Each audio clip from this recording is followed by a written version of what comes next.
A grabar, claro. Listo. Si querés empezar nomás entonces, Sergio. Adelante. Bueno, ay, se fue la pantalla, a ver. Ahí Ahí está. va. Bueno, mi tema es autenticación e identificación de usuarios utilizando la biometría. Quiero agradecerlo ya personalmente a Pedro por todo el año, ¿no? Bueno, iniciamos. ¿Qué es la biometría? Del latín, la palabra bio es vida, metría es medida. Si bien he encontrado muchas definiciones diferentes sobre la biometría, por ejemplo, se llama biometría al reconocimiento inequívoco de las personas, basadas en uno o más rasgos físicos o de comportamiento. Una definición que no me cuadraba, no me terminaba de cerrar, dado que si digo que bio es vida y metría es medida, es hacia todos los seres vivos. Bueno, entré a buscar en internet y qué sé yo, y creo que esta fue la característica de biometría más acertada y que la tuve que retocar un poquito, ¿no? Es toda aquella técnica que permite identificar automáticamente a los seres vivos y a través de sus características físicas y de comportamiento. De hecho, si bien no hay mucho, la biometría también se aplica a animales, ¿sí? Bien, vamos un poquito a la historia. Mucha gente piensa que la biometría es algo de hoy o que es algo que, si bien la biometría digital puede ser un poco más contemporánea, ya 100 años antes de Cristo, Julio César utilizaba en unas placas de arcilla blanda para generar acuerdos con otras personas. Pero recién en 1686, Marcelo Malfigin, fue quien empezó a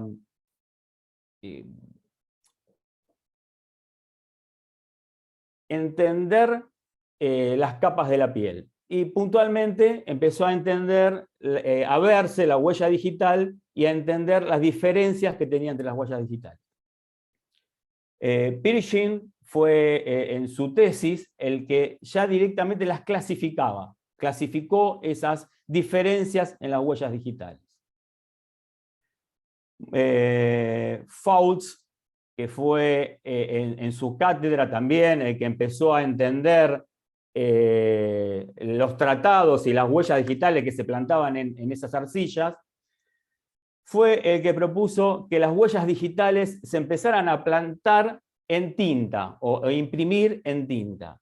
Y es de aquí que en 1891 Vucetich, seguramente muy conocido por la gente de las fuerzas, dado que mucho lleva su nombre ahí, fue el primero en clasificarlas, imprimirlas y descubrir un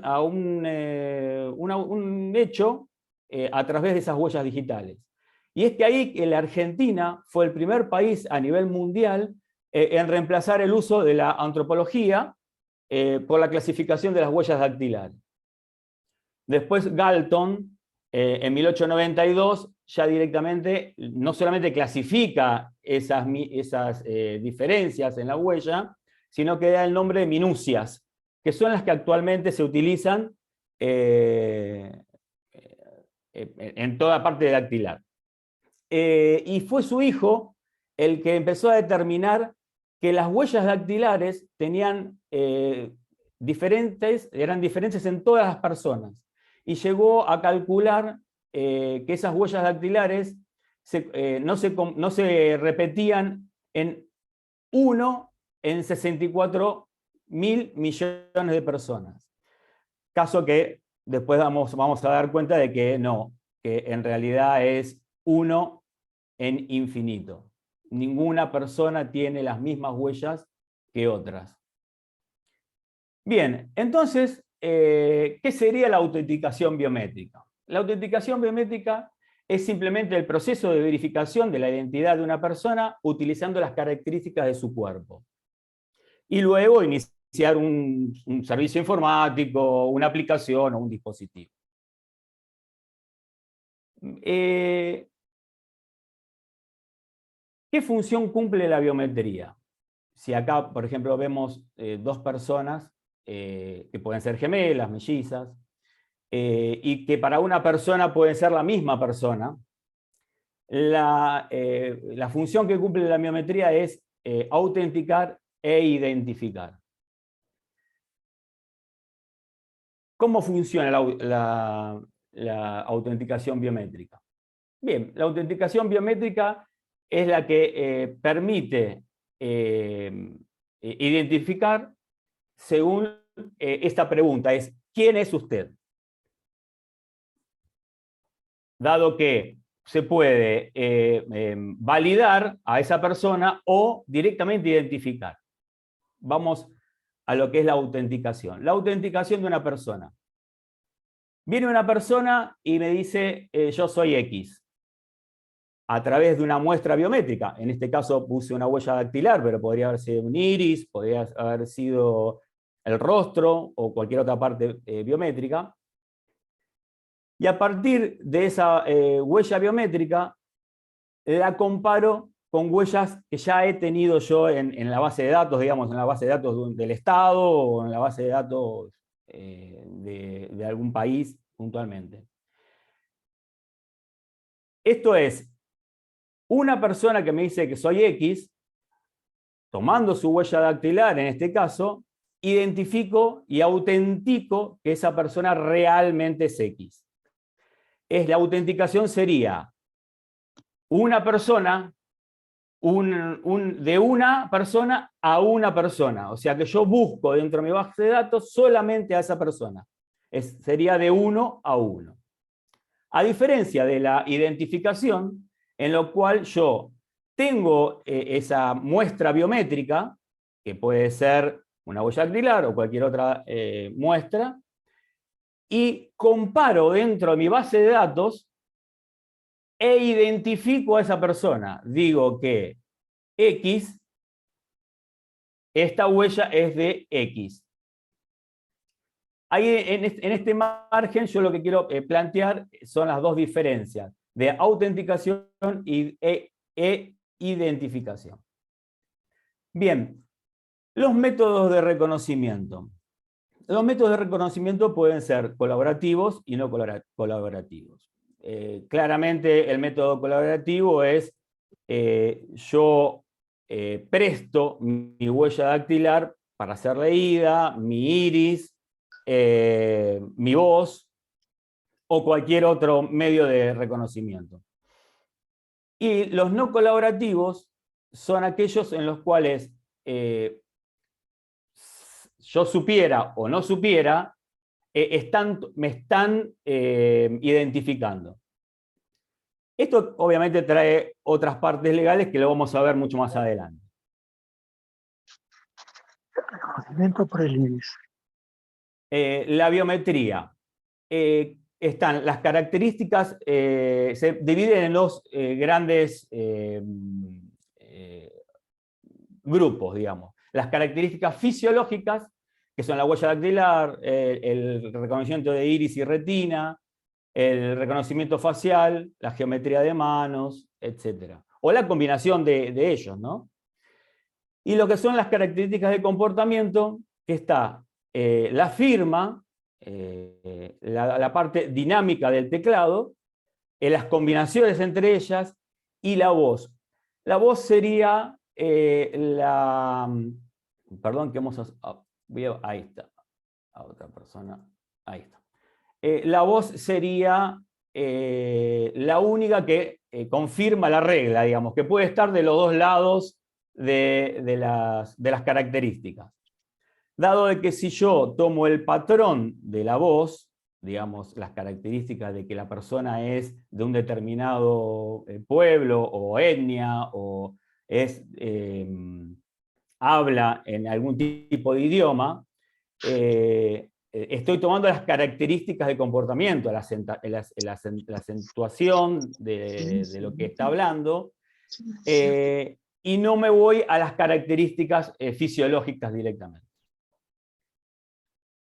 Bien, ya entrando en las cuestiones de la biometría dactilar, los lectores pueden ser de tres tipos: lectores ópticos, lectores de capacitancia y ultrasónicos. Realmente esto es la parte electrónica de la toma de la huella del escáner, pero en función hacen la misma, o sea, generan lo mismo en cualquiera de las tres tomas de muestra. Claramente es un sistema colaborativo porque yo tengo que prestar mi huella, ¿no? Excepto que, bueno, ya haga una función forense, que es otra cosa. En los patrones de la huella dactilar hay 44 funciones o 44 características reconocidas, como el fragmento, el ojal, la cresta, los valles, que forman todas esas 44 características, reconocimiento en la parte de la huella dactilar. Eso se levanta a través de un sistema óptico de capacitancia o ultrasónico, como se ve acá. No sé si usted llega a ver acá abajo el puntero, estoy marcando en el relieve del dedo. Quedémonos también un poco con esa imagen. Esas desviaciones, el ojal, la convergencia, son características únicas y que no se repiten en la misma posición todas en cada ser humano. Entonces, ¿cómo es que se toma esa huella dactilar? La captura, se hace una captura de imagen sobre esa huella dactilar y se llega a ver acá el puntero. ¿Alguien me puede decir? Se ve el puntero, sí, se ve perfectamente. Perfecto, bueno. Esa cruz que tiene la huella dactilar es para dividir en sectores como hace el lector. En realidad el lector toma la huella, divide en esos perímetros la huella dactilar y a través de un eje cartesiano, un eje X y Y, va marcando cada uno de las minucias que encuentra en la huella. O sea, y le da un valor, claramente, ¿no? Puede encontrar una bifurcación, una cresta, un valle, un punto, un poro, una delta, una isla, y la va marcando en ese cuadro y le va dando un valor, ¿no? Eso se traspasa a un dato digital. Eso, digamos, el dato digital ese dato digital, después lo que se puede hacer, lo que normalmente hace el lector para llevarlo hacia el servidor, es encriptarlo a través de un hash, que el hash es una función criptográfica conocida para los que no están en el tema. Se toma ese dato, se lo pasa por esta función criptográfica conocida y se obtiene un dato encriptado, un hash encriptado único y de longitud fija, lo que permite después encontrarlo más fácilmente dentro de la cantidad de huellas que nosotros podemos llegar a tener almacenadas. Bien, la biometría ocular. El escaneo de retina es uno de los métodos más infalibles que podemos llegar a tener en el cuerpo humano, dado de que hasta los mellizos gemelos que compartieron bolsa, que son prácticamente iguales, los ojos son totalmente diferentes, totalmente diferentes. Es más, nosotros, un ojo y el otro no son iguales, no tienen los mismos parámetros, a diferencia de las huellas y de otras partes del cuerpo humano. El escaneo de retina se hace a través de un paneo, de una luz, el cual toma el fondo del ojo y esas venas en el cual tiene el ojo, en los cuales esos parámetros son únicos. También hace un paneo digital, tomando esas diferencias de tonalidades, con las arterias, las básculas, las que se van iluminando y se van tomando esas diferencias digitales. Lo vamos a ver un poco más en el escaneo de iris. El reconocimiento de iris tiene 266 diferentes mediciones, por decirlo de alguna forma, el ojo. A diferencia, es el que más tiene, digamos, en el cuerpo humano. El escaneo de retina es exactamente igual. Lo único que se toma la parte de color y dentro del cuerpo, dentro del ojo, perdón, a través de esta misma escaneo. Se captura el video de ese iris, se lo traspola a una imagen de colores cerrados, lo que se dice en colores cerrados, y también se lo pone esa imagen a través de un eje cartesiano X e Y. Como se ve acá en esta imagen, se llega a identificar cada uno de esos puntos, esas diferencias que tiene, esas 266 diferencias que tiene el ojo humano. Y al igual que la huella dactilar, se genera un dato, a través de un hash, se lo puede encriptar y se le da una longitud de dato fija. En el reconocimiento facial, que en este caso, como dijimos, puede ser ambos, puede ser colaborativo, puede ser que yo preste mi cara para hacer el reconocimiento, sabiendo que hay una cámara que me va a tomar el reconocimiento facial, o no colaborativo, el cual, bueno, tiene sus problemas legales, pero bueno, puede pasar que en algún lugar puntual nos estén identificando sin que nosotros lo supiéramos, ¿no? Este es si bien es uno de los medios más utilizados, es uno de los medios que todavía tiene mayores falencias. Porque depende mucho de la iluminación, del ángulo de la cara, de los puntos que se vayan a tomar, o sea, de lo fino que nosotros querramos que identifique a esa persona. Este sistema se hace a través de algoritmos en el cual van tomando diferentes puntos de la cara ya predeterminados y va generando ese cúmulo de datos, esos puntos, esas diferencias, y la distancia, va midiendo distancias entre esos puntos, y me va dando el dato de reconocimiento, el cual hace exactamente... ¿Perdón? Hace lo mismo que... ¿Alguien tiene abierto un micrófono, puede ser? Bien, gracias.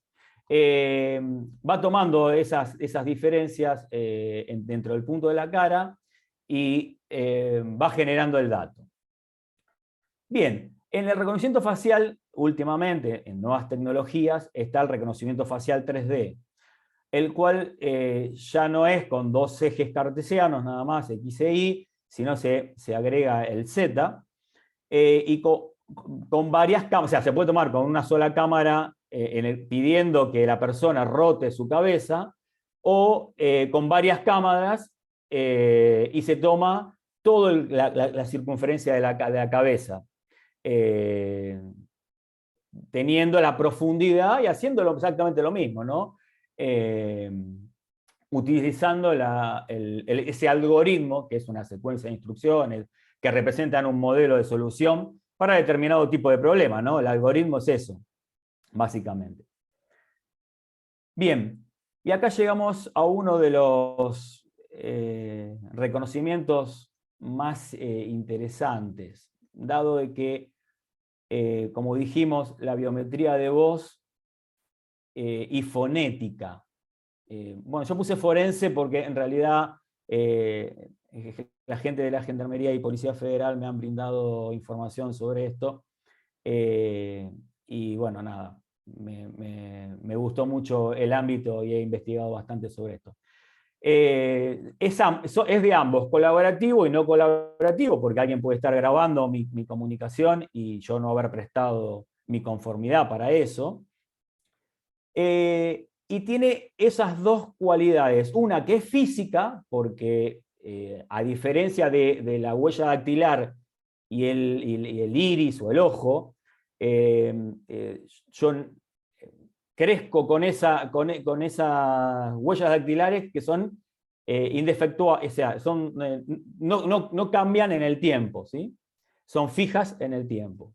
A diferencia de la voz, que a medida que el niño va creciendo, va cambiando eso y llega a su madurez después de la pubertad, digamos. ¿Por qué? ¿Qué tiene que ver eso? La faringe, la laringe, las cuerdas vocales, nuestra cabeza hace de caja de resonancia, el tórax. Cuando se llega a ese desarrollo y ya no se crece más, esa voz es inalterable, ¿sí? ¿Y qué se toma? Se toma, si yo grabo una voz, voy a tener los parámetros no solamente de frecuencia, en las cuales voy a analizar, sino puntuaciones, idioma, pausas, acentuaciones de alguna palabra. Eso se analiza a través de unas herramientas que justo ahora no me acuerdo, que me las han pasado los chicos de la Policía Federal, y hace un análisis de espectro, en los cuales se dice que es también dentro de las biometrías más reconocidas, es una de las que más veraz es.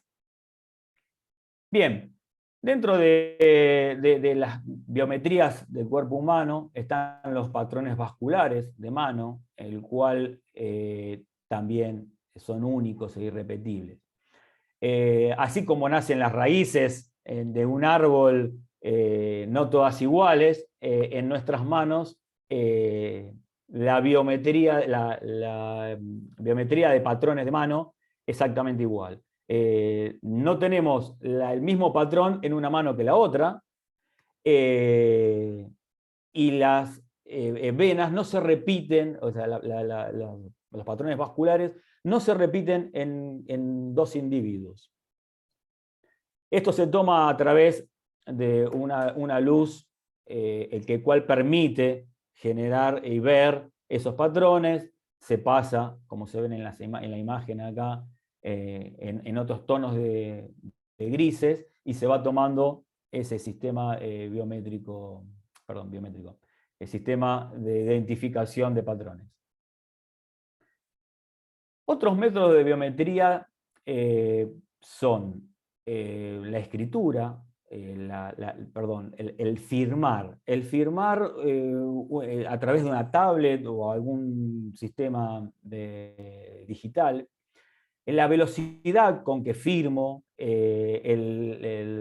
la pausa que hago, dónde levanto la lapicera, la presión que ejerzo sobre esa tablet, todo eso genera patrones inequívocos de personas. O sea, yo puedo identificar que Sergio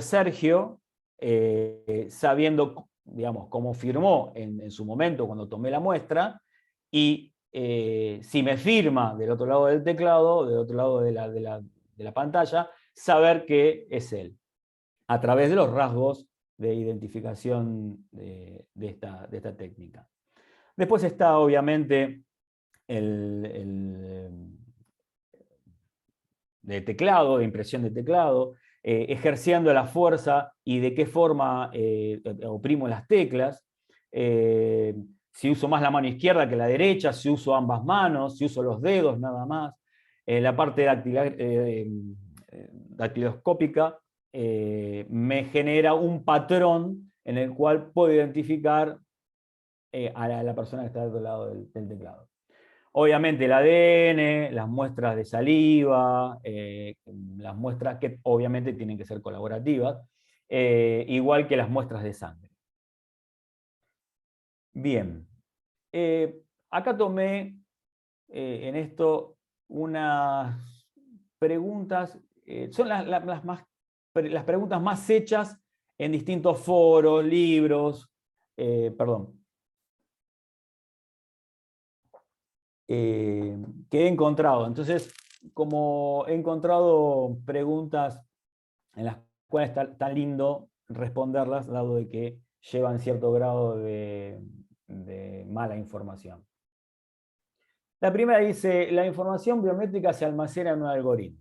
Claramente no es real, porque dijimos que un algoritmo es una secuencia de instrucciones que representan un modelo de solución para determinado tipo de problema. O sea que si es un cálculo, si es una instrucción, no puede almacenar nada. Entonces, claramente es falso. La biometría no se almacena en un algoritmo. La identificación o autenticación biométrica es precisa. Sí, claramente es precisa, porque si cada persona tiene una huella dactilar diferente, un iris diferente y un rostro, digamos, totalmente diferente, es precisa. Esto depende mucho también de con qué instrumento estoy midiendo, ¿no? Claramente. Pero podríamos decir que la identificación y la autenticación biométrica es precisa. Perdón. La identificación y autenticación biométrica es suficientemente precisa para diferenciar siempre a dos personas. Sí. Incluso a mellizos y gemelos, que ya lo hemos visto en algunas de las films anteriores, la biometría identifica inequívocamente y autentica inequívocamente a dos personas que tienen rasgos totalmente similares, o que han compartido incluso hasta el mismo vientre, ¿no? Bien, el proceso de identificación y autenticación biométrica no se puede burlar. Hemos visto en algunos, incluso hace poco hemos visto que en la aduana argentina han utilizado un dedo de silicona para poder entrar a una parte que estaba restringida y hacer algunos tipos. Es notorio y de público conocimiento de que sí se ha burlado, pero en realidad lo que burlaron no es al sistema biométrico. Lo que se hizo es no tomar los niveles de prestancia que tiene ese lector, ¿no? O sea, se puso un dedo de silicona, el cual no se tomó, por ejemplo, la temperatura de esa persona, o no se utilizó otro sistema como para poder evitar ese burlado, digamos, del sistema biométrico. La información biométrica no está expuesta. Claramente no es real, porque nosotros caminamos por la calle, tocamos, vemos, miramos, nos sacamos fotos, estamos en Facebook, en Instagram, y esa información biométrica somos nosotros. Nuestra huella dactilar toca, nuestra cara está expuesta en las redes, así que digamos que no esté expuesta no es real. Los sistemas de identificación y autenticación biométricos son más seguros para los usuarios. Yo no diría que son más seguros, yo diría de que son más fácil de llevar. Nadie se va a olvidar su dedo o su iris, o no te puedo validar porque lo dejé en casa, digamos. Realmente esta pregunta tiene mucho que ver con el final de la exposición. Entonces me voy a guardar un poco esa esa respuesta. La información biométrica convertida a un hash no es recuperable. Y yo diría que sí, la información biométrica convertida a un hash, a un encriptado, no es recuperable. Primero, se tienen que dar varias cuestiones como para que yo recupere algo del dato que me tomó el lector. Tendría que conocer la función con la cual, la función criptográfica con la cual encripté ese dato,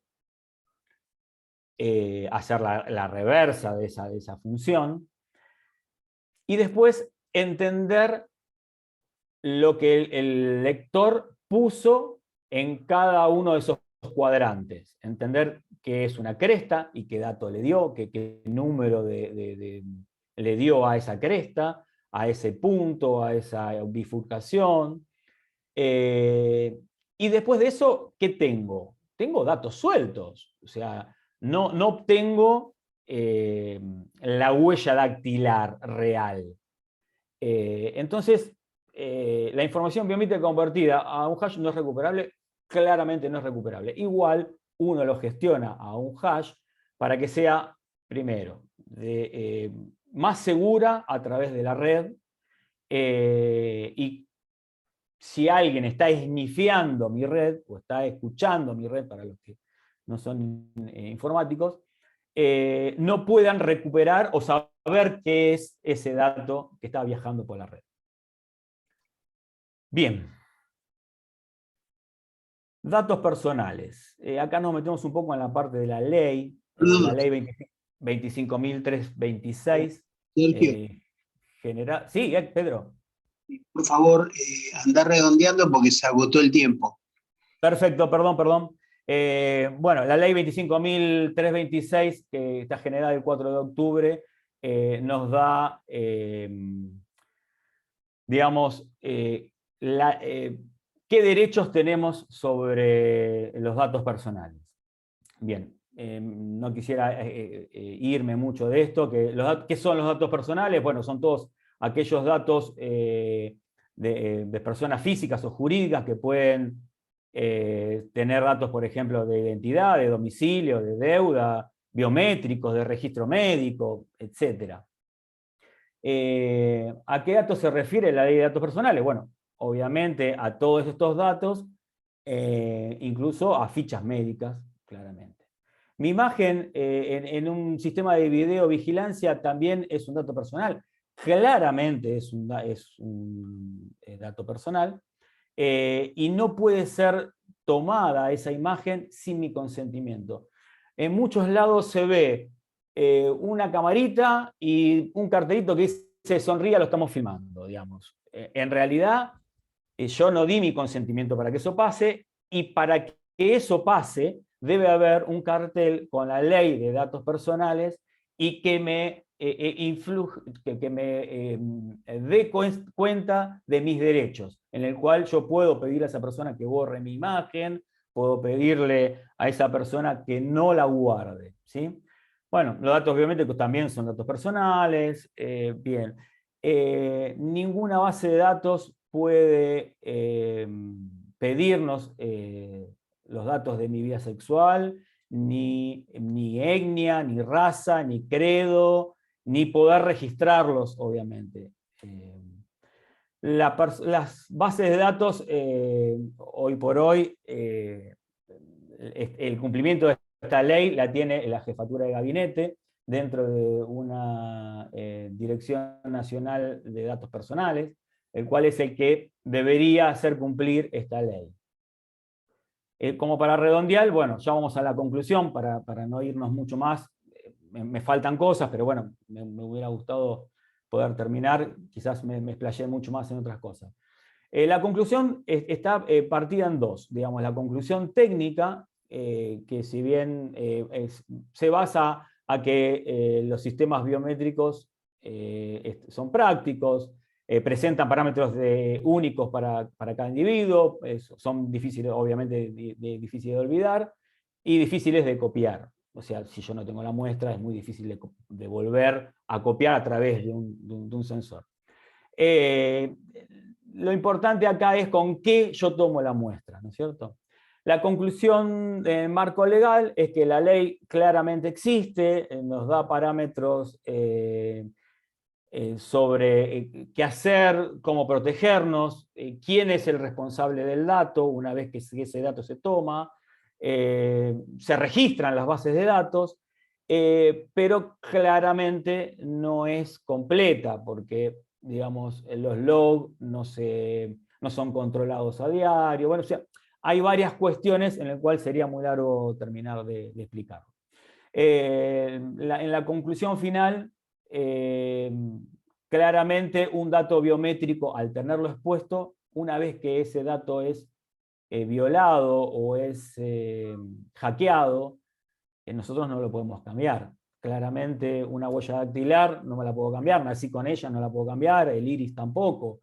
Entonces, los medios deberían ser no solamente el de una huella dactilar en un sistema biométrico, sino con un con un token o una tarjeta de coordenadas, una validación cruzada, un one-time password, o algún otro sistema que permita que ese sistema de validación sea más preciso. Indefectiblemente la ley existe, pero si bien los verdaderos guardianes de nuestra biometría y de nuestros datos somos nosotros. Con esto paso a la parte de las preguntas y gracias totales a todas las personas que están presentes y a los profesores. Muy bien, gracias, Sergio. Queda abierto entonces al jurado que efectúe en cualquier orden, ¿eh? Perfecto. Bien. Bueno, yo de acá anoté 2 preguntas. Bueno, primero te felicito por el trabajo que has hecho, Sergio. Bueno, vos en una parte, sería la parte más técnica, vos hablás de diferentes formas de biometría y después hablás de lo que hace el ANSES y demás. Y a mí me quedó la duda, bueno, ¿qué opinas vos sobre la biometría dactilar en los dispositivos móviles? ¿Sí? Y cómo eso se puede relacionar, y cómo se relaciona, por ejemplo, con aplicaciones bancarias para autenticar al cliente, en vez de poner usuario y contraseña, que directamente ponga la huella. ¿Qué opinas vos de ese tipo de biometría en celulares utilizada por las entidades bancarias? En realidad, bueno, dejan mucho que desear. O sea, si uno conoce el trasfondo de todo esto, quizás sería largo de explicar. En realidad, los bancos en sí, a través de los dispositivos móviles, recogen esa información o esa validación, lo cual no es del todo precisa y válida, digamos, ¿no? Esos medios de apertura a cuentas digital deberían tener otros sistemas de validación a través, como yo recién lo dije, si bien puede ser la lectura de huella dactilar, a través de un token o una validación cruzada, un mail, una verificación a través de un mensaje de datos o algo de eso. Hemos visto que a través de los robos de los celulares se han visto perjudicadas muchas personas con todos estos medios de validación, ¿no? Claro, perfecto, perfecto. Y otra segunda pregunta que me anoté, me pareció muy interesante, que hiciste el cálculo de teniendo en cuenta las medianas y grandes empresas en el país, de la cuestión legal, que solamente el 1% de las empresas tenía las bases registradas, teniendo en cuenta la información al 2020. Sí. ¿Qué ideas o qué modificaciones le harías a la ley de protección de datos personales en relación a la biometría? En realidad hay muchas bases de datos que son de pedido público, ¿no? Digamos, muchos datos nuestros no son netamente personales, sí son personales, pero están a través de las bases de datos públicas, como el nombre, el apellido, el DNI, son datos públicos. En realidad, no veo una injerencia fuerte del Estado en controlar esas bases de datos. Yo me retiro de una obra social y para pedir que se dé de baja mi ficha médica en esa obra social, tengo que generar un escrito o un juicio, tener un abogado, cosa que no debería ser así. Yo debería ir a una función, a alguien, o con una mínima carta o algo, pedir que esos datos se borren y que me den la certeza de que esos datos se borren. Y para eso debería estar el Estado presente. Yo lo que creo que se cambiaría, que debería cambiarse es primero el registro, debería tener una mayor importancia ese registro. Claro, hoy en Debería día es tener... la Agencia de Acceso a la Información Pública. Exacto. Antes era la ex Dirección de Protección de Datos Personales. Exacto. Sí, señor, perdón. Así que la gente no me va a dejar mentir, en la cual, como dije, cambiaría eso con respecto a la ley y pediría más presencia del Estado en eso. Y los responsables de las bases de datos, porque hoy actualmente, por ejemplo, no voy a dar en lugares, sigue estando responsables de datos gente que se ha ido hace años de ese lugar. O sea, por ejemplo, no sé, vamos a poner una empresa Swiss Medical, por decir una empresa cualquiera, ¿no? El responsable de esa base de datos, que sí está registrada en argentina.com.ar, como base de datos, dice la cantidad de datos que tiene, las que va subiendo anual todos los años, sigue figurando una persona que ya no está más en la empresa hace 5 años. Entonces, nadie controló eso, y si nadie controló eso, menos va a controlar de que yo pueda retirar mis datos y que no hayan sido una base de datos que se venda, porque Correcto. esa es otra de las cuestiones, ¿no? Digamos, tenés yo puedo razón vender... en ese planteo. Bueno, Exacto. muchísimas gracias por haber contestado. Diego, muchísimas gracias a vos. Bueno, hay tiempo para una pregunta más. No sé. Ok. Sergio. Bueno, ¿puedo preguntar? Adelante. Por supuesto, sí, sí. Ok, Yo tengo una, pero Ok. No sé si... Bueno, si quieres, Darío. no, Bueno, dale. Pueden ser dos perfecto. cortitas entonces. Bueno, Dale. perfecto. Vos mencionaste que, bueno, creo que correctamente, que los datos biométricos son datos personales, y después mencionaste la parte legal. Entonces, siendo que en algún momento mencionaste que los datos biométricos se arman con un hash y que no es reversible, es necesario que cumplan con las leyes de protección de datos personales. Sí. Digo esto porque, así como que, creo como que hay varias capas de... Sí, sí, el dato personal de justamente la biometría es algo muy puntual. Hay datos, por ejemplo, donde manejan el rostro y ahí ya estoy ofreciendo otro tipo de información. Estado de ánimo, color de piel, etnia, raza. Entonces, hay cuestiones que a veces en los datos biométricos, justo en la huella dactilar no, pero en una toma de rostro, de información del rostro, tengo otros datos en los cuales estoy aportando más allá de la identificación.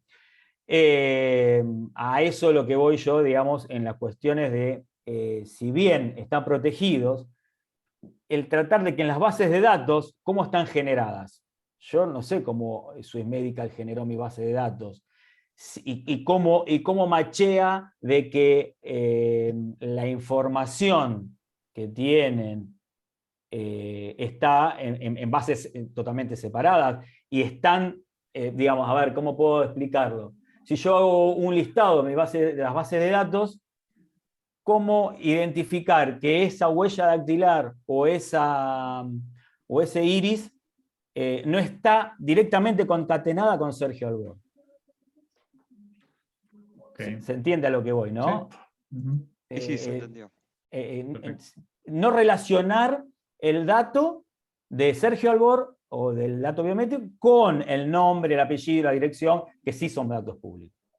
No, igual así la pregunta es, perdón que me explaye un poquito más, es Sí, sí. porque uno cuando pone, por ejemplo, el dato biométrico, una huella dactilar, y internamente se corre un algoritmo que larga una función, un resultado, ¿cierto? Y si uno se hashea y después uno vuelve a poner el dedo, la función, como es como con relación, tengo entendido, no va a ser exactamente igual. Y si uno hashea, Exacto. una de las propiedades del hash es que no sea reversible y que sea totalmente diferente un valor sobre otro. Sí, tal Entonces, cual. mi pregunta es Perfecto. si tiene sentido hashear un dato biométrico.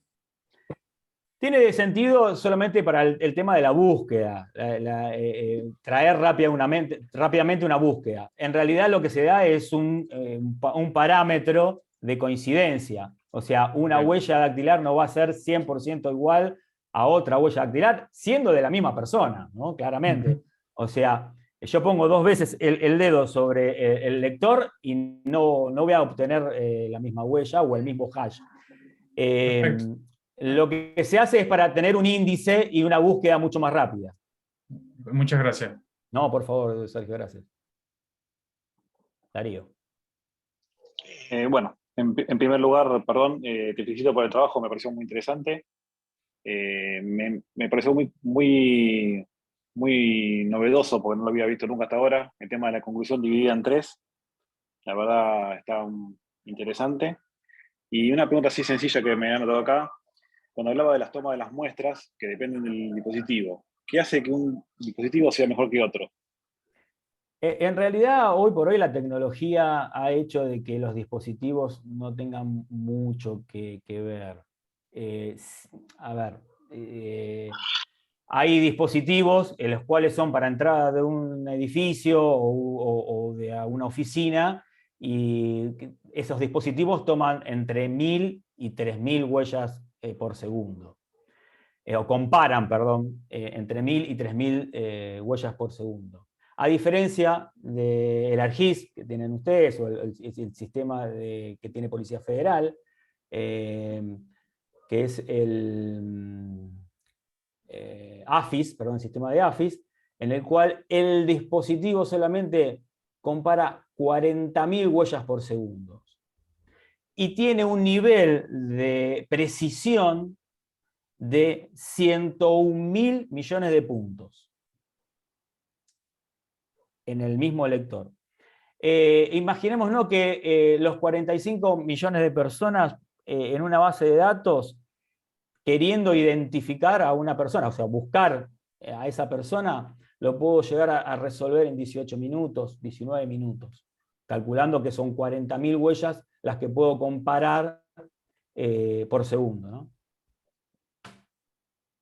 Lo que hace la diferencia es el lector. ¿Y cómo está configurado ese lector, ¿no? Porque si yo le digo, bueno, comparame el 50%, es muy probable que entre las 1000 huellas pueda encontrar alguna que son casi similares o se rocen entre lo similar. Si yo le aumento ese umbral y digo, bueno, vamos a una precisión más real, a 80, ese lector claramente va a servir mucho más que si le bajo ese umbral, ¿no? Perfecto. Muy amable, gracias. A vos, Darío. Muy bien, entonces vamos a invitar a Ricardo en la segunda parte. Así que, Ricardo, si querés compartir la pantalla y ya empezamos la exposición. Ya vamos con atraso, lamentablemente, pero bueno, vamos a tratar de ajustarnos al tiempo. Bien, ahí avísenme si lo pueden ver. Perfecto. Perfecto. Perfecto. Bueno, arrancamos entonces. Bueno, como ven en el título es bastante claro, digamos, qué es lo que pretendí, digamos, con este trabajo, es monitorear la ciberseguridad. Ahora, la idea sería trazar un camino principal que consiste en, como primer paso, identificar cuál sería la iniciativa más amplia, más abarcativa, más aplicable, llamémoslo así, para una empresa estándar. Después, una vez que tenemos la iniciativa, elegir un modelo de controles clave, porque la idea es, como dije antes, monitorear la ciberseguridad. Entonces, no es de manera, digamos, 100%, de manera exhaustiva, sino es con la idea de ir a lo principal. Entonces, tener una especie de controles clave donde a través de esos controles clave se pueda llegar a tener una visión a nivel directivo, a nivel de CISO, para saber en qué situación se encuentra la empresa con respecto a la ciberseguridad. Y en paralelo a los controles clave, como otro nivel, son las métricas clave. Entonces, a través de esos tres niveles de análisis, que son claramente tres niveles de análisis distintos, lo que pretendí fue unificarlos en un solo trabajo y tratar de hacer relaciones, tratar de también responder ciertas preguntas, porque, como decía antes, esto es un camino, es una propuesta, es un método para monitorear la seguridad, pero no es lo único, no es el único método. Entonces, como cuarto, digamos, una vez concluido ese camino principal, la idea fue también abrir la puerta hacia otras alternativas de monitoreo que no sea ese camino que me había trazado en un principio. Básicamente esa fue la idea de todo el trabajo. Lo cual, repito, fue bastante ambicioso y bastante desafiante porque hay libros enteros de métricas, hay modelos enteros de controles, hay estándares también que son muy amplios, que tienen muchísimas páginas, y era desafiante unificar todo eso y establecer algún tipo de análisis. Entonces, pasando a lo que sería la situación actual, acá lo que trataba de hacer es una nube de palabras, esto hecho arbitrariamente, digamos, no es sacado de ningún lado, sino que es tomando como peso específico lo que consideraba más importante a los fines del trabajo. La palabra, digamos, que más resalta de toda esta nube de palabras es, valga la redundancia, es ciberataque. ¿Por qué ciberataque? Porque consideraba, digamos, en base a la lectura, y en base a una situación actual de post-pandemia, de que el foco a nivel de ciberseguridad era prevenir ciberataques o responder de manera efectiva ante los ciberataques. Y por eso todas las palabras que hay alrededor se relacionan con eso. No voy a decir palabra por palabra, digamos, todo el significado que tiene, porque eso está desarrollado en el trabajo, pero por ejemplo, la hiperconectividad es una tendencia creciente que hace que sea más propicio, digamos, el ambiente o el contexto para hacer un ciberataque, por la complejidad que tienen los sistemas, por la cantidad de hiperconectividad que tienen. Después, por ahí vemos el tema de, perdón, vamos por allá atrás, el tema de leyes insuficientes. ¿Por qué las leyes insuficientes? Porque en general se dice que las leyes corren atrás de la tecnología, que primero se evoluciona la tecnología y luego las leyes se intentan adaptar a esos cambios tecnológicos. Lo cual también genera en esa adaptación legal, es justamente un vacío legal que propicia ciberataques, ¿no? de hechos nuevos, llamémosle hechos nuevos, que no están contemplados en las leyes. Eso se fue mejorando obviamente, pero la idea sería tener un panorama actual de por qué los ciberataques están creciendo. Ahí vemos también el tema de las criptomonedas, que también es un incentivo, por el hecho de recaudar dinero fuera del circuito, digamos, controlado por los bancos. Bueno, y así con el resto de las palabras.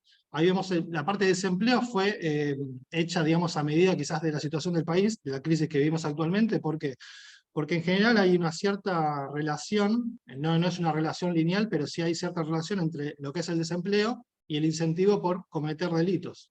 Porque, a ver, las personas en general tienen menos para perder, y al tener menos para perder, en el sentido de no tener ingresos, entonces es más sencillo reclutar, de alguna manera, digamos, personas para cometer esos delitos, y de esa manera ser más difícil de identificar quiénes son los atacantes, o de realmente penalizar a quien está atrás del intento, ¿no? Bueno, hay muchos factores atrás de esto también. Está el tema de que ahora es mucho más sencillo conseguir un software de ataque, que de hecho se llama malware as a service, ¿no? Hay muchos términos atrás de todo esto, pero la idea central es eso, que estamos en una situación actual donde los ciberataques están creciendo muchísimo, también la transformación digital, bueno, todo lo que pasó en la pandemia, Y bueno, ahí tenemos otras variables. El costo cada vez es más bajo, los ingresos son altos porque la relación costo-beneficio, digamos, es bastante positiva para el atacante, etc. Este es, por eso, el panorama actual. Ahora, yendo a lo que son las iniciativas, que era como el primero de los pasos para establecer un monitoreo de la ciberseguridad, ahí planteé, digamos, cuáles son los principales marcos que estuve leyendo, estudiando. Tenemos ISO, que en realidad no es una norma, sino que es una serie de normas. Tenemos NIST, que también tiene distintas, llamémoslas normativas, estándares. Por eso la utilización de la palabra iniciativa. O sea, no quise usar la palabra estándares porque algunos son estándares, otras son normas, otras son frameworks. Digamos, es bastante distinto, digamos, según qué estemos tomando. Entonces, por eso le llamé iniciativas de manera genérica, para tomar, digamos, todo lo que se está discutiendo o aplicando en materia de ciberseguridad. Estos son algunas iniciativas, porque después tengo otras que, por ejemplo, ITIL, ¿no?, que es más de la librería de tecnología, tengo COSO, que es más alto nivel, pues hay una serie de iniciativas, Carnegie Mellon, que también es un instituto que proporciona, digamos, de alguna manera guías o buenas prácticas, está INCIBE de España, bueno, estuve pues, indagando bastante la información que había, como para elegir cuál sería la más universal o la más aplicable, la más económica, la más equilibrada para una empresa tipo. La conclusión que saqué de ese análisis inicial, de ese primer nivel de análisis, es ISO 27002. ¿Por qué, digamos, se da la conclusión de que ISO 27002 era la más adecuada en una empresa estándar, una empresa tipo? Por lo que está escrito acá, alcance mundial, porque tiene controles específicos, si bien ISO, una contra que tiene bastante es que no tiene bien definido el cómo. Y dice qué hay que hacer, pero no tanto cómo hay que hacerlo, que eso saca ventaja a otras iniciativas. Pero a ver, más allá de eso, tiene controles específicos, lo cual es una ventaja. No es especializado en ninguna industria, es decir, que se puede aplicar de manera prácticamente universal, bueno, compatible. Este punto de compatibilidad con otros estándares es puntualmente con más énfasis este año, porque sacaron esa actualización en 2022, donde es aún más compatible, más integrado con otros estándares. Y creo una ventaja muy importante es la posibilidad de certificación. Si bien entiendo que no es alto el porcentaje de empresas en Argentina que se certifican, no deja de ser una ventaja ISO con respecto a otras iniciativas. Y como decía antes, no tiene demasiadas contras. Había una contra importante que era la desactualización, justamente porque desde 2013, que no se actualizaba, o 2015 según el estándar de ISO que se tome, pero en 2022 esa actualización corrigió de alguna manera esa falta de actualización de ISO con respecto a otras iniciativas. Entonces, como primer nivel, conclusión, consideré que ISO era lo que había que elegir a los fines de trabajo para seguir ese camino que habíamos dicho que estoy trazando. Pasamos al segundo nivel. Segundo nivel, controles clave. Ahí están nuevamente los ejemplos de controles clave que estuve tomando. A ver, acá era más complejo. Van a ver que, digamos, dentro de lo que es el camino, la parte de iniciativas es quizás lo más sencillo de concluir, y luego se va haciendo cada vez más difuso a medida que vamos avanzando. Controles clave, definir un marco de controles clave es bastante más complicado que definir una iniciativa. ¿Por qué? Porque los controles clave, en general hay estándares o iniciativas, llamémosle, que abarcan la ciberseguridad, pero no terminan de decir estos son los controles clave. Entonces, ¿qué trabajo hice en ese sentido? Estuve comparando categorías de controles para saber cuáles eran las categorías más nombradas, las que estaban en común en cada una de las iniciativas. Por ejemplo, voy a decir ejemplificando, desarrollo seguro. Entonces, desarrollo seguro, ¿está en todas las iniciativas o hay alguna que no tiene desarrollo seguro? Como para decir, desarrollo seguro es importante o no es tan importante, y así con cada uno de los temas. Entonces, por categoría de controles, algunos lo llaman dominios en algunos estándares, otros lo llaman justamente categorías o de alguna otra manera, pero bueno, son agrupaciones de controles. Los controles más comunes, los controles que tienen más peso. ¿Qué quiero decir con más peso? Lo que tiene más cantidad de controles. Por ejemplo, hay categorías en ISO 27002 puntualmente, que no, por ejemplo, continuidad, que no está tan desarrollado en la 27002, pero bueno, ahí hay otros estándares que lo complementan.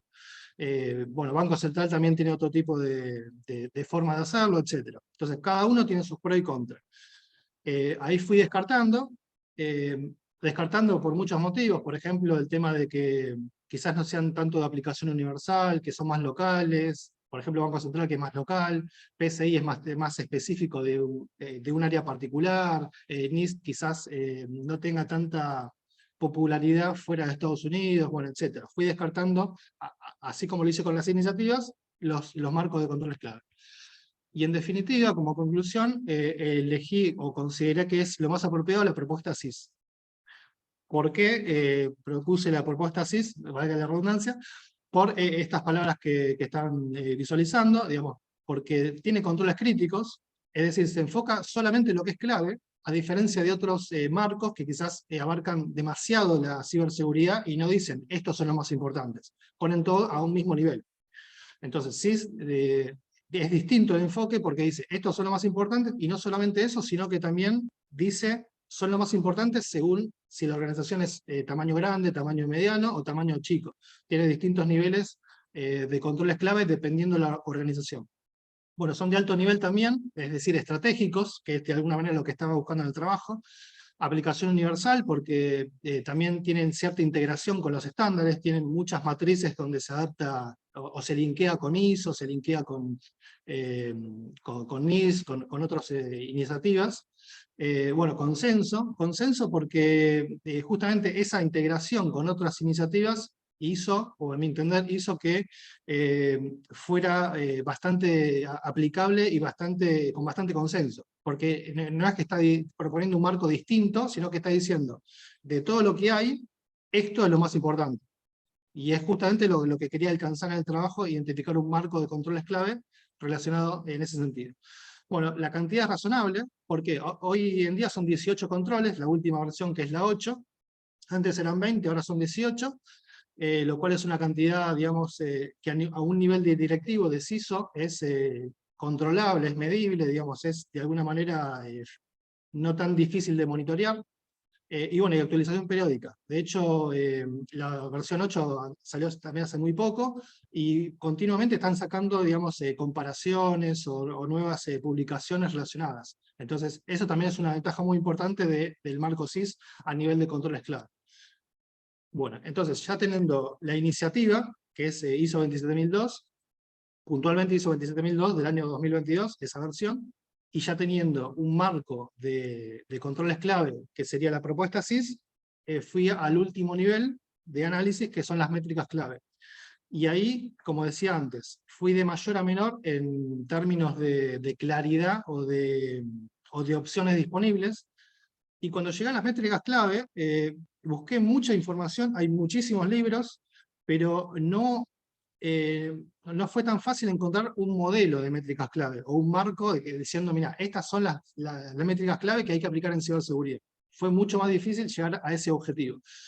Entonces, ¿qué fue lo que me planteé? Este tipo de preguntas. ¿Qué debería incluir una métrica? Que eso abunda en la bibliografía. Atributos de una buena métrica, está el clásico SMART, que es medible, identificable, bueno, etcétera, digamos que cumpla con ciertos atributos o características. Es una de las propuestas, el tema de SMART, porque también está el tema de que no sea ambiguo las métricas. Bueno, ahí nuevamente hice todo un análisis de qué atributos debería tener una buena métrica. Después, mitos y realidades, digo uno hacia el pasar de ejemplo, que es que lo que no se mide no se puede mejorar.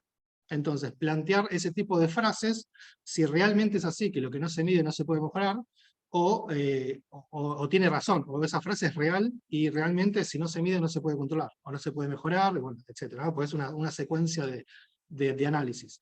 Esto a nivel de debate porque es una especie de introducción a las métricas. Después, ¿por qué fallan? Esto es importante porque no es que se puede usar métricas indistintamente para todo, sino que las métricas tienen ciertas limitaciones.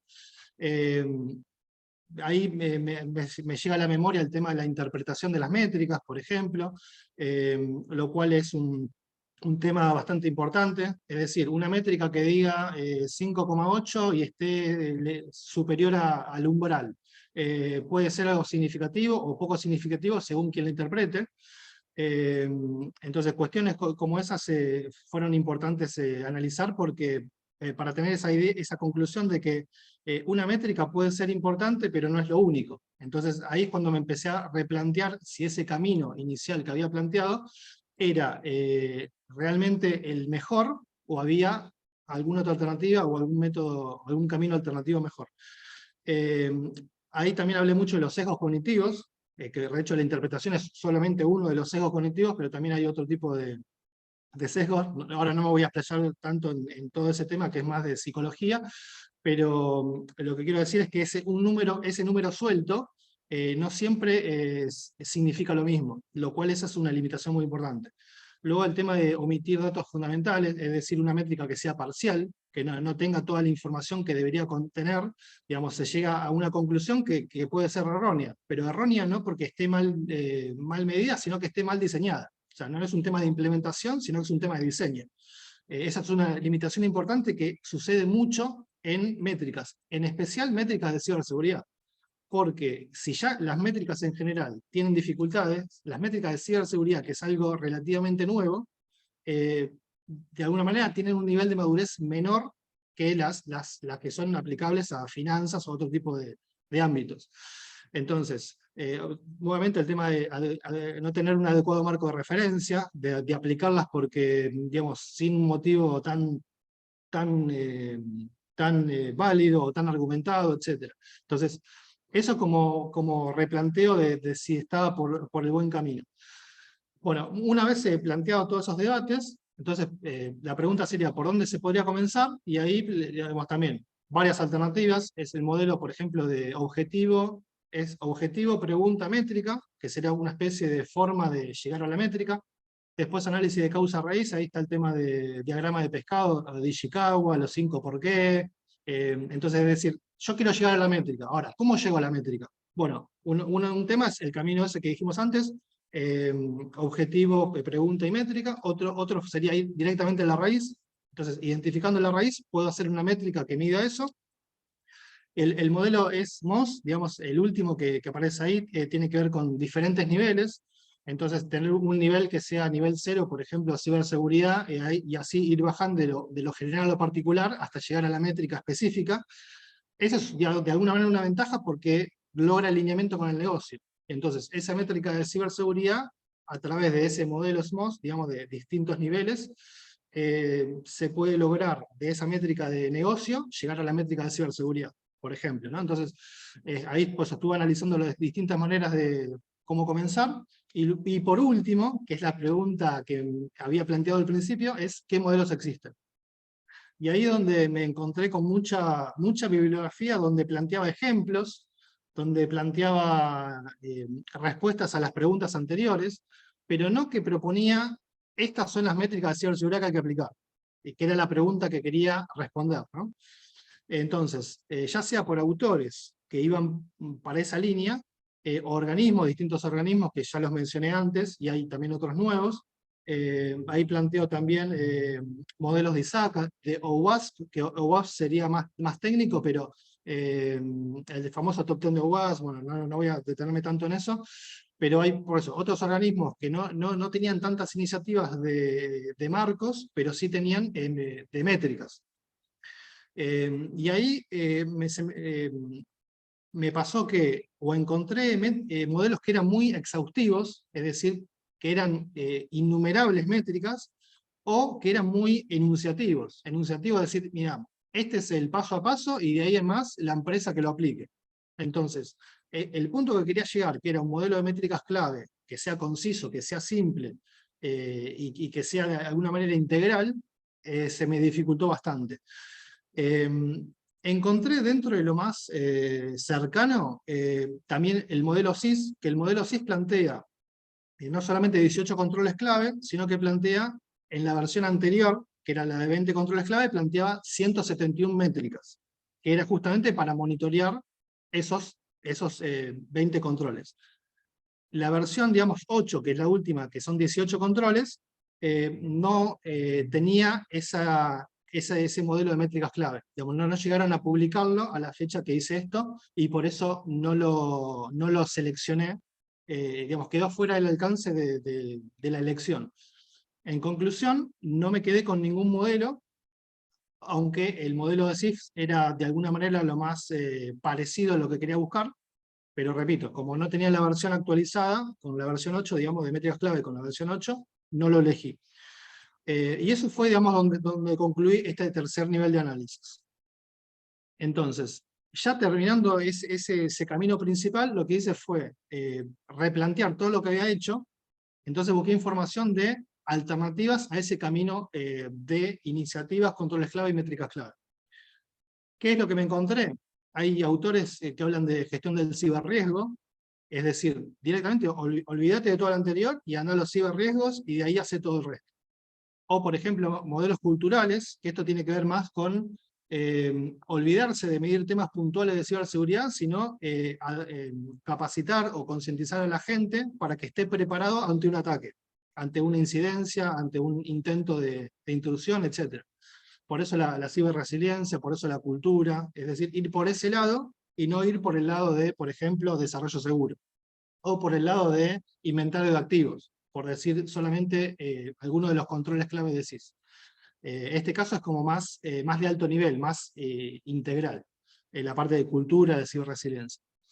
Bueno, el tema de SOC y SIEM, que están, digamos, bastante unidos. El SIEM, digamos, sería el corazón del SOC, que es la forma de monitorear la parte operativa de la ciberseguridad, digamos, la parte del SOC, y el SIEM sería más el tema de logs, pero repito, están interrelacionados, por eso los uní. Hay otra manera que es a través del tablero de mando. A ver, todas estas ideas o alternativas pueden ser excluyentes, pero también pueden combinarse y también pueden complementarse con lo que dijimos de métricas.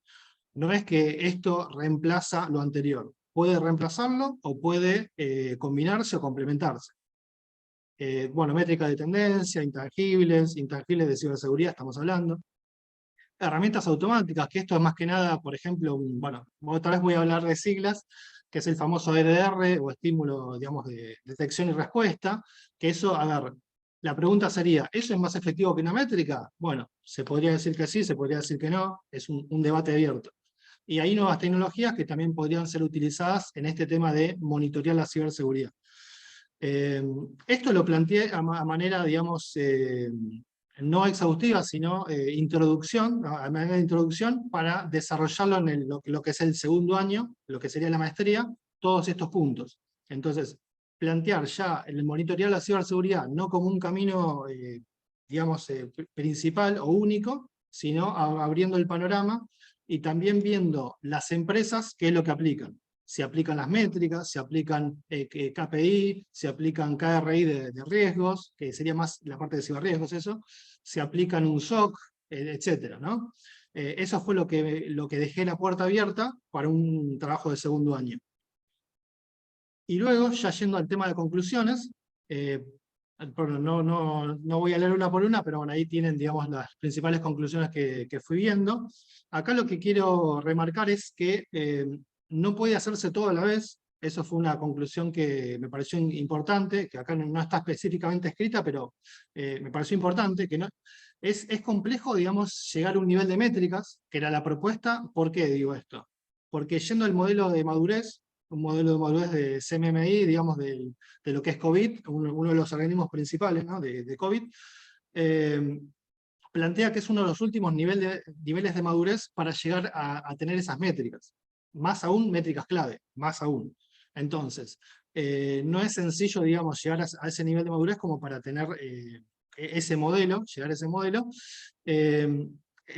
Por eso es una de las primeras conclusiones. Bueno, el tema de la era de la información, el tema de los ciberataques llegaron para quedarse, bueno, etc. Son distintas conclusiones que fui arribando a medida que avanzaban los capítulos. Esto creo que es importante, que las métricas son importantes, pero no lo son todo. Justamente por eso abrí la puerta a otras opciones. Y para cerrar tenemos la segunda parte, que es, bueno, mejora continua. Este tema de mejora continua justamente habla del nivel de madurez. Es decir, no quedarse en las métricas, sino que ir un paso más allá y anticiparse a los cambios. Ir más a la ciberresiliencia, ir más hacia eso, y no tanto a me quedo con un modelo de métricas clave y con esto ya estoy conforme y ya con esto la ciberseguridad está resuelta. Sino que ir un paso más allá. en madurez. Bueno, el monitoreo de ciberseguridad, ahora estoy viendo ahí, que no es sencillo, pero es viable. Esto es una conclusión de los argumentos que acabo de decir recién. Este tema también, que hay buenas alternativas. Ahora, habría que ver si esas buenas alternativas o buenas en principio son realmente efectivas, ¿no? Porque para saber esa instancia habría que ir a las empresas, que justamente es el trabajo del segundo año, ir a las empresas, ver qué aplican, ver si eso es efectivo para monitorear la ciberseguridad o realmente no es la mejor opción. Entonces, nuevamente ahí dejo la puerta abierta. Sí, a ver, hay buenas alternativas para monitorear, ahora habría que ver, digamos, como una especie de hacer doble clic y realmente ver la efectividad que tienen cada una de esas alternativas. Bueno, y después actualmente es más sencillo elegir un estándar y un modelo de métricas clave que uno de métricas clave. Esto es lo que decía al principio, de que es más sencillo. ¿Por qué? Porque hay iniciativas, hay muchas, de diversos organismos, y sí se puede llegar a elegir, este es el más apropiado para mi organización. Ahora, llegar a métricas clave, que es el último de los puntos, es mucho más complejo porque hay pocos autores que se animan o por alguna razón que no son tan lanzados, entre comillas, a decir, estos son todas las métricas que hay y con esto ya estás cubierto ante cualquier problema. Lo cual, como decía antes, CIS es un ejemplo de los que sí lo hacen, pero no hay tanto de eso. Quizás esto también lo hablé un poco con Mara, que era mi tutora del trabajo, que hay iniciativas, sobre todo el tema, por ejemplo, a nivel de bancos, donde iniciativas para tener una especie de métricas clave, al menos iniciales, como para tener un mínimo de comparabilidad, porque las métricas sirven para eso, también para comparabilidad, pero no es tan sencillo. Entonces yo creo que este tema puntual de métricas clave es algo que cada vez se va a perfeccionar más, como pasó con finanzas o como pasó con otro tipo de ámbitos, pero que hoy por hoy es algo que no está tan maduro o tan consistente para concluir, digamos, a nivel de trabajo. Bueno, y ahí se termina, digamos, el trabajo, así que estoy abierto a preguntas. Muy bien, Ricardo, muchas gracias por tu presentación. Vamos entonces con preguntas. En cualquier orden, por favor.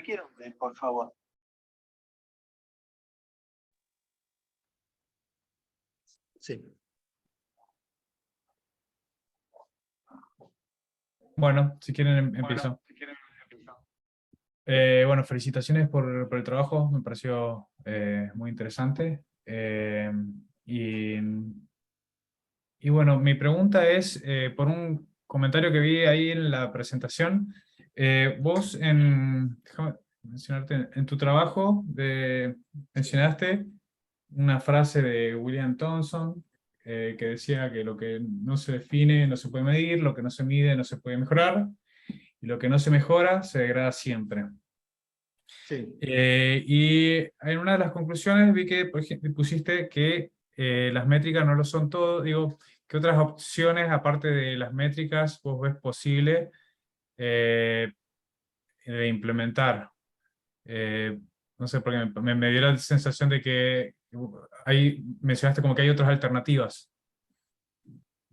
Claro, exacto, sí. Por eso, lo que son las alternativas a las métricas clave, que era el camino que me había trazado, lo dejé como una especie de planteo inicial, pero no lo desarrollé, digamos. Lo dejé como un planteo. Porque el trabajo era, digamos, concluir sobre el tema, sobre el camino y llegar a las métricas clave. Ahora, por eso digamos, dejé la puerta abierta en el sentido de que quise replantearme, quise criticarme todo el trabajo que había hecho y decir, a ver, ¿realmente esto es la solución para monitorear la ciberseguridad? ¿O hay alternativas más efectivas que llegar a ese modelo de métricas clave? No llegué a una conclusión porque, repito, fue una puerta abierta, pero me pareció interesante plantearlo de esa manera y de hecho es lo que pretendo hacer en el segundo año, como para redondear todo el análisis. Lo que sí estoy convencido de que no lo son todos, justamente como está la frase ahí, no lo son todos, porque tienen limitaciones. Las métricas clave tienen limitaciones, tienen también sesgos de interpretación, tienen dificultades en el diseño, dificultades a nivel de diccionario, de que todos entiendan lo mismo.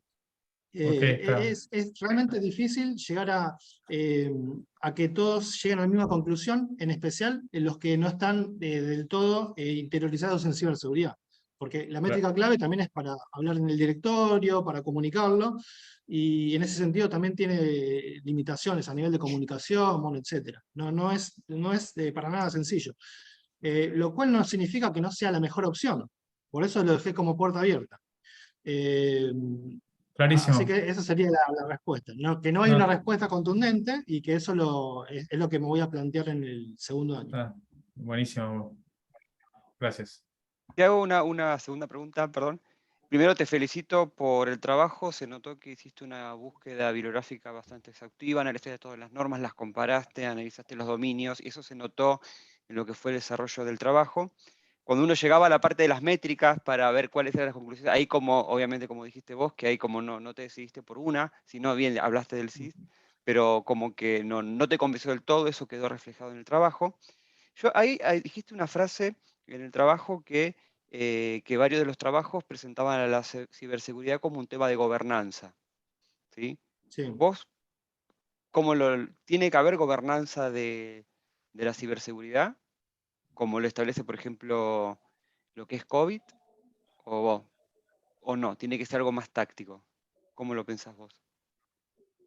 Sí, a ver, ahí diría que es una combinación. Es algo que había mencionado del alineamiento con de las metas de negocio con las Sí. métricas de ciberseguridad, lo cual indica un nivel de complejidad todavía mayor, porque no es solamente identificar las métricas claves, sino también esas métricas claves de ciberseguridad que estén alineadas con la meta de negocio, lo cual por eso es todavía más complejo. Pero sí, estoy totalmente, digamos, convencido de que tiene que haber gobernanza, porque el tema de la ciberseguridad es que de esto más intuitivo, más de opinión, ¿no? Que es una especie de nicho, de isla dentro de la organización, por el lenguaje técnico, por la complejidad que tiene, digamos, es una temática muy compleja de entender, quizás porque es muy nueva también. Entonces, resumir todo ese conocimiento de ciberseguridad en áreas que no son de ciberseguridad, de plantearlas al directorio. De hecho, esto tiene que ver con el posicionamiento del CISO a nivel de directorio, digamos, cosas. Hay todo un trasfondo de análisis sobre el tema, pero sí, la gobernanza es muy importante. El tema es cómo incluirlo dentro de la gobernanza, lo cual, por eso iba al comentario anterior de pensar o de criticar si ese es el camino más óptimo o más efectivo de monitorear la ciberseguridad, o hay otros mejores, ¿no? Como el SOC, como otros que puedan quizás ser más entendibles por el resto de la organización. Perfecto. Y bueno, una recomendación, la verdad que vos planteas un gran interrogante con lo que son las métricas y las diferentes industrias. Yo creo que ahí tenés una excelente posibilidad para desarrollar tu tesis de maestría, ¿sí? Y a mí me tocó o sea, dirigir una relacionado a métricas y demás, y yo creo que la mejor forma de verlo es orientarlo a un tipo determinado de industria, como para poder ser más aplicable. ¿Sí? Es uno de los problemas que nos habíamos encontrado en ese momento. Pero bueno, te felicito y bueno, dejo la Perfecto. palabra a Darío si quiere hacer una pregunta. Ahí quería redondear. La idea es ir a la industria bancaria, o los servicios bancarios, porque tienen un nivel de madurez mayor que otro tipo de industria. Entonces, elegir uno que esté Opino, bastante maduro. Sí. opino lo mismo, y con la tesista Abigail, que seguramente la habrás conocido. Hola Mara.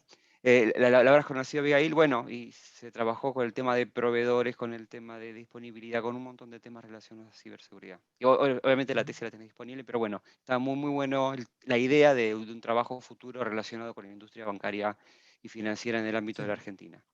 Muchas gracias. Gracias. Ricardo, ¿qué tal? Buenas noches. Bueno, la tesis, la verdad que el trabajo me encantó. La verdad, una temática muy interesante. Me quedo con la conclusión que hiciste en el capítulo 3, que habla del tema de todos los marcos y demás. ¿Consideras que es factible eh, dentro, digamos, elegir una parte o lo mejor que sea, digamos, elegir de todos los marcos que están disponibles, elegir una parte de cada uno y aplicarla a mi compañía o en mi organización que se adapte a cada parte o no? ¿A cada parte te referís a cada industria?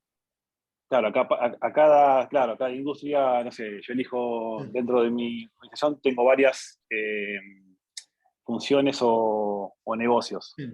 Dentro de cada organización del negocio, puedo aplicar una parte de cada marco. ¿Es factible A veces eso? algo que sea una combinación de iniciativas, decís. Exactamente, claro. Sí, de hecho, no solamente lo considero una opción, sino que es recomendable. Es decir, con la integración que cada vez más tienen las diferentes iniciativas, que me gusta esa palabra, iniciativas, se puede cada vez integrar más y complementar más. Es decir, empezar, por ejemplo, por los controles SIS, que son algo más concreto, que son 18, que es más específico para una empresa que quiere arrancar en el tema de ciberseguridad, y después quizás ir a ISO para tener todo el panorama completo, o ir a NIST, o ir a otro marco que sea completo, o para certificarlo, para lo que fuere, ¿no? Creo que ese, de hecho, es el camino más recomendable, o al menos de lo que estuve analizando, ir de a poco, de a pasos, no hacer todo al mismo tiempo, sino justamente empezar por lo central y después ir expandiéndose al resto.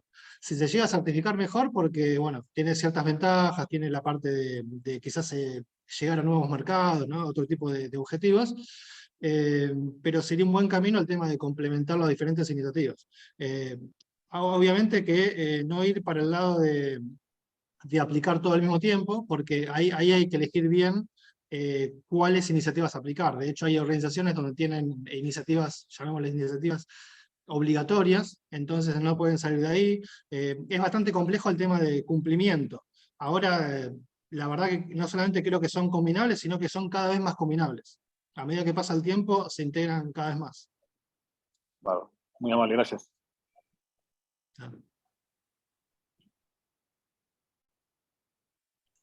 Bueno, no sé si hay alguna consulta más del jurado. Si no, vamos a No, pasar. por mi parte. No, no hay más. No, no. No. Bueno, fenómeno. Bueno, muchas gracias, Ricardo. Vamos a hacer lo Gracias. siguiente. Les voy a pedir a todos los participantes de esta sesión que nos dejen en la sala solamente a miembros del jurado. Por lo tanto, les voy a pedir que se desconecten o eventualmente, si pueden, pasen a la sala de espera. Uno de los dos mecanismos. Y así simplifican la tarea. No sé si todo el mundo sabe exactamente cómo pasar a sala de espera, si no, lo más fácil es que se desconecten y después se vuelvan a conectar, digamos, dentro de 15 minutos, y yo después los habilito para cuando demos la lectura del dictamen final, de los dictámenes finales. Así que le voy a pedir que se desconecten entonces y nos volvamos a ver dentro de 15 minutos con todo el mundo. Por supuesto, cordialmente invitados todos, ¿no? Pero esto es ahora viene una sesión privada con el jurado. Nosotros también